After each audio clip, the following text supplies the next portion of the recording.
la woon septembre 2019 sunu borom di ñu fàttaliwaat sunu càggante ba tey ci ñàkk jël en charge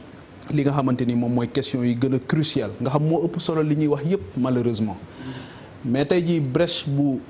Doudou Baba Dièye fële ci Saint-Louis mais 423 personnes officiellement la ñu wax ne fi mu ne ni brèche bi lekk na ko dee nañ ci soo demee ay goxu mbàcc ak yooyu tey ji ay veuve rek nga fay gis ñoo xamante ni seen jëkkër yi bu ñu demee certitude bi rek mooy wóor na leen ne mën naa bañ a ñëw mën naa bañ a dellu si ñii dañ leen di rey parce que dans les eaux mauritaniennes on tue sans sommation maintenant on tire sans sommation la dernière en date mooy Fallou Sall ak ñeneen ñi nga xam yëpp ñoo ngi leen di rey mais kan mooy taxaw pour mitit li ko kan mooy taxaw ne plus jamais ça ba Emmanuel Macron moo ñëw Saint-Louis ne dinañ leen jox 15 millions d'euros pour ngeen defar digue bi nga xamante ni dina empêcher dee boobu ça tourne autour de quoi 27 milliards qu'est-ce que le TER est en train d'engloutir comme argent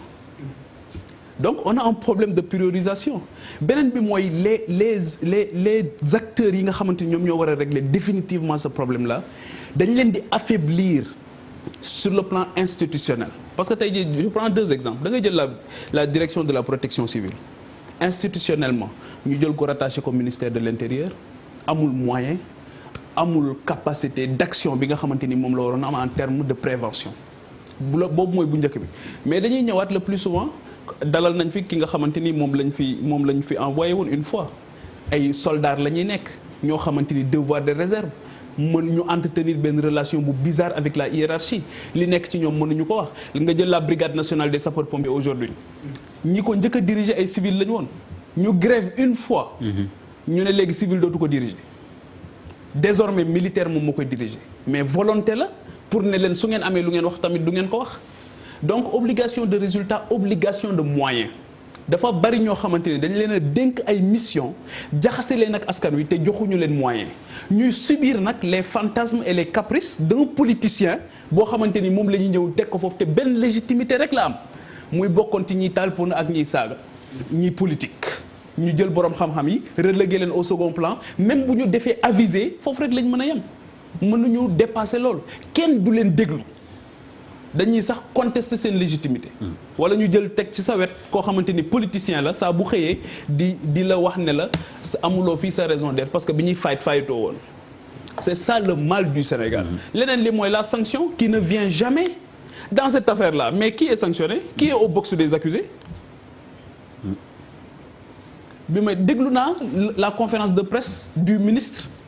mais dama déglu ba je me suis posé des questions pourquoi cette conférence le ministre de l'environnement dama ne pourquoi conférence de presse bi am j'ai pas compris du tout pour dire que tout simplement le site sera fermé wala pour dire que 41 personnes donte 40 personnes la waroon jël 48 nee na du surcharge c'est vrai que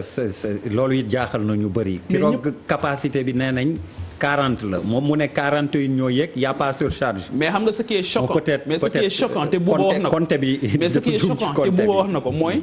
nan lañ mën a accepter ba tey di utiliser des moyens de transport d'une autre époque c'est ça le problème nan lañ ko mën a accepter yoo xamante ni normes sécuritaires yëpp progrès daf ko daaneel tey daf ko battre en brèche wax ne lii dëppootul ak jamono.